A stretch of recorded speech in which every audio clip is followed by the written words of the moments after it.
Hi, I'm Sandi Genovese, and if you're like me, you're still taking notes and making lists on things like this. I mean, I do use my smartphone for notes and alarms to remind me of things, but I can't seem to manage without these. I have these. I think it's because I sketch a lot of the ideas that I want to try, and it just doesn't work as well for me unless I'm doing it on paper. If that is true of you also, it's fun to make those notepads look better. So we're going to look today at this. And you'll see that I'm using magnets to hide the closure so it snaps closed and keeps it covered. This is such a cool thing to leave if you have to leave it sitting out in your craft room or in your kitchen or wherever it is that you're going to your office, that you're going to actually have these notepads sitting around. And if you look, if I turn this over, you'll see the back. Well, it's actually not so easy to see because the back of the notepad is the same color, but I have a couple of slits that allows me to slide this in to this little holder that we're going to make today. So in order to start, I needed some paper. So my paper, this is 8 3/8 by 12 inches. And the first thing I wanted to do is score. So take your notepad. My notepad happens to be 5 inches wide. So it doesn't really matter where, depends how much you want to overlap, you know, whether you want this to be right in the center. I like things that are off center. So for me, I just kind of picked a spot, and you're going to mark with a crease. So you're going to put a crease in one section and then come over 5 inches if you're using the same notepad as I am, and put your second crease, maybe a hair bigger than 5 inches, but really close to 5 inches, so that basically you're scoring right up against this notepad. You know, you probably could just lay the notepad down and score right against that. I've already put my score marks in. Then you want to come a 1/4 inch from that score and do another score, and then on this side do the same thing. Come a 1/4 inch from that first score and score again. So you're going to have those score lines. We're going to fold on the score lines, but right now, while it's flat, we can go ahead and mark where we're going to put pencil lines. How far down doesn't really matter. Mine, I came down 2 inches and drew right between those first score lines, those 5 inch apart score lines, and drew my pencil. And then I probably didn't measure this because it's an odd amount, but roughly 1 1/4 inches down, I have a second line that I've done with pencil. And then I've marked, because we're going to cut with my X-Acto knife on these slits, and if you don't want those slits to continue to tear, we're going to have to stop the tearing by putting little hole punches there. But we're going to decorate and do all kinds of other things first. So to begin with, I'm going to just finger crease along my score lines. So here's, and it's before you do a really strong crease, it's easiest to finger crease both of them. So if you look at, you'll see that I've got that 1/4 inch width. That's the 2 score lines on that side. And then if I do the same thing, I'll try to do this facing you, using the crease lines that are there from my score. I'm just folding, just finger folding right along those 2 marks. So you end up, and once you have both of those creases lightly folded, if you want to go and make a stronger crease, you can, although you really don't need to, but you can make a stronger crease there, and then move to the other one and make that a stronger crease as well. So you end up with the element. This ends up feeling like it's too close to the middle, so I'm going to overlap mine like so, if you look at it like this. We're going to decorate, because once I cut through these marks, I don't want to have to go back and cut through again any place where I might have decoration. So it's easiest to add these decorative elements first. If you look here, you can see that I've got some red paper, and I've rubber stamped it with a watermark ink pad, and then I have some more pattern paper. So I'm going to take my red paper, and remember, you're going to do more adhesive than I do, and you can either add, for the red paper, you can use paper that has a pattern already on it, red pattern paper, or you can do like I did and use the watermark ink pad in order to create a little more, I like prints on top of prints. So I'm going to come down, doesn't really matter how far, a little ways. I don't like it to be exactly in the middle, but I'm going to, it's also 12 inches, so I'm going to just line it up with one end, and that means because it's 12 inches it should line up with the other end. And before I worry about folding those, I'm going to add my next layer.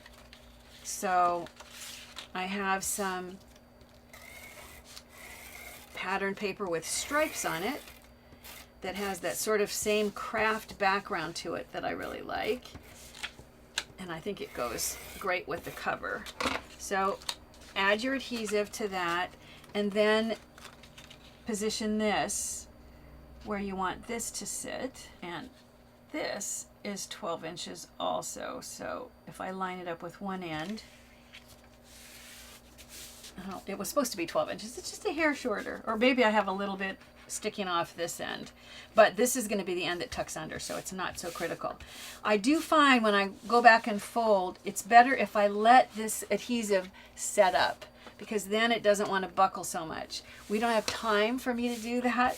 So you know what, maybe it will set up a little bit if I go back.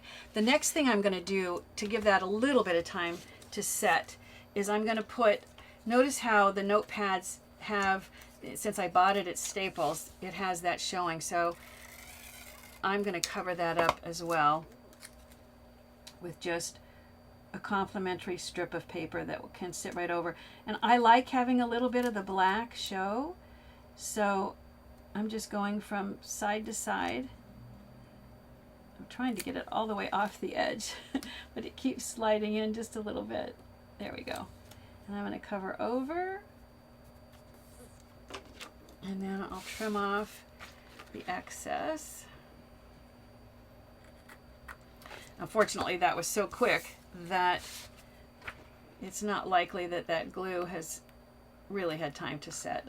Normally I would let that set for like an hour and let it really set up. But when yours is nice and stuck and fastened and set, then you want to go back and you want, now those creases that you had before, you need to fold so that the red paper and the striped paper can mirror those folds. So I'm going to fold one end, and then I'm going to fold along the other edges. And if you do it while your adhesive has not set up like this, and you have any places like this where it wants to buckle, because it hasn't set up, I can just release this and then get rid of that little air pocket that has formed there and get rid of it that way as well. Just because I didn't have the patience. You don't have the time to wait for me to do that, I'm sure. So at this point, you can see that I've created this. And if you have an edge here that shows something that where I just released the paper, then just go back, walk over to the paper trimmer if you have it, or use your scissors to just snip a little bit more off to get rid of that little lip that now, that wasn't there before, but is now that you made those folds. So you'll end up with an edge like this. And we could go back and add the rest of the decoration, but if I show you, if I pull this up, you can see basically all this is just, I just used from Martha Stewart different floral stickers that, you know, fit the theme of what I wanted. And you can see here, I also used, as I said, the watermark ink pad and a rubber stamp in order to get the pattern onto the red paper. That's if you, maybe you don't want all those many prints together. I just happen to like that. In order to get the notepad so it slides in, this is the part where we have to do some cutting. So I'm going to take my cutting pad, and I'm going to start with the screw punch. So I'm going to notice that at the end of those lines, those pencil lines, I have a little circle just so I have it as a guide to see where I'm going to put my punches. So I'm going to line this up, and the screw punch I just need to press down. Sometimes I go a couple of times because remember there's multiple thicknesses of paper there. There's one of the holes. I'm going to do the same thing right underneath it. And who knows how many thicknesses I'm going through. I might be going through 3 thicknesses there, and this is fairly heavy. So there you go. You've got both of those, and then I'm just going to do the same thing on the other side until all of the paper is in the screw punch. So now you have the holes. Now I'm just going to use my X-Acto knife, and once again make sure you have your cutting pad underneath, or your cutting mat, and then if you like to use a ruler you can. I have a pretty strong pencil line there, so I'm going to see whether if I can see well enough to just cut my slits. It's not really critical how straight they are because they're not going to show. And remember, we're cutting through multiple thicknesses, so I'm going to make sure that I've cut all the way through. And then come down and do the same thing on this one.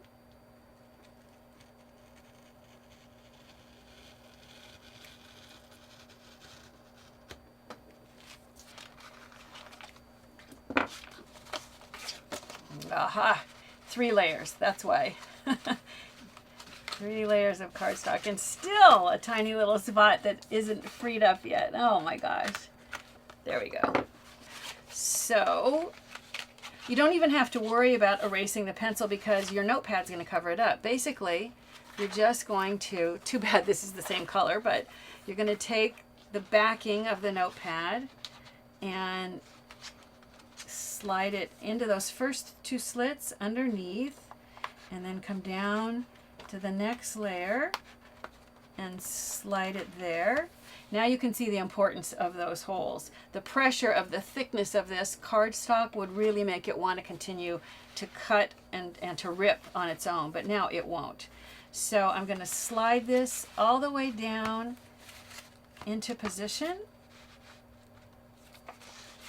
and cover this over one way, cover this over the other way, and now I want to look at the closure. So in order for this to not want to continually open up with all the layers that I have of adhesive and of different thicknesses of cardstock, what I've done is I've just taken, at Staples you can get a box of 50 of self-adhesive magnet that's business card size. So I've just trimmed a few pieces off of the end. You want to stick them, you want to put them together, magnet sides together. So here the magnet sides are lined up, and I'm going to peel the backing off of one, and I'll go ahead and I'll place it, you know, I don't think it really matters, but I think I did it on this side. So I'm going to place it on the inside of what's sort of the top layer, pretty close to the edge. Press it down, and now while they're still stuck together, just remove the backing off of the remaining magnet, and to make sure they line up, now all I have to do is close this. Before I press down, make sure your top and bottom, everything aligns, and then press, and that will make the adhesive stick. So now you have a closure that's going to keep it closed. The final thing that I did is I went back with, just to make the edges look a little more finished, and I have a corner rounder that I like to use. So I'm going to place this in and punch and get a nice rounded corner. And I'll do the same thing with this edge, because it just kind of finishes it off. You don't need really to do the inside because that's not going to show, but you have those nice rounded corners on this edge. And as I said, once again, the final element is going to be to add whatever kind of embellishments. In this case, I just chose a floral pattern in order to finish this off so that you have a nice pad for notes. And what's cool about it is when you've used all this paper, you can pull it out and reuse this and just put a fresh pad inside. You know, if you're still taking notes and writing lists old school like me, notebook covers will help to dress up any old notepad that you may have lying around your house.